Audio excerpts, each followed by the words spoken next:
অন্ডাল পুলিশের বড়সড় অভিযান, অবৈধ মদের কারবারে একাধিক এলাকায় হানা।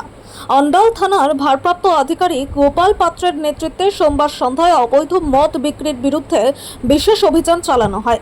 এই অভিযানে কাজরা সহ বিভিন্ন এলাকায় হানা দিয়ে বেআইনিভাবে মদ বিক্রির সঙ্গে জড়িতদের বিরুদ্ধে কড়া পদক্ষেপ নেওয়া হয়। পুলিশ সূত্রে জানা গিয়েছে, দীর্ঘদিন ধরেই এলাকায় অবৈধভাবে মদ বিক্রির অভিযোগ আসছিল। সেই অভিযোগের ভিত্তিতেই সোমবার সন্ধ্যায় অন্ডাল থানার পুলিশ বিশেষ অভিযান চালিয়ে একাধিক সন্দেহভাজন স্থানে তল্লাশি শুরু করে। অভিযান চলাকালীন বেশ কয়েকটি দোকান ও আস্তানায় তল্লাশি চালানো হয়। অবৈধ মদের ব্যবসার সঙ্গে জড়িতদের বিরুদ্ধে আইনানুগ ব্যবস্থা গ্রহণ করা হয়েছে বলে পুলিশ সূত্রে জানা গেছে। সূত্রের দাবি, অভিযানের সময় কয়েকজনকে গ্রেফতারও করা হয়েছে।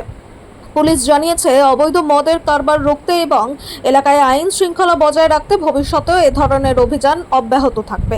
পাশাপাশি অবৈধ ব্যবসার উপর কড়া নজরদারি চালানো হচ্ছে বলেও জানিয়েছে পুলিশ। স্থানীয় বাসিন্দাদের একাংশ পুলিশের এই উদ্যোগকে স্বাগত জানিয়ে অবৈধ মদের ব্যবসা সম্পূর্ণভাবে বন্ধ করার দাবি তুলেছেন।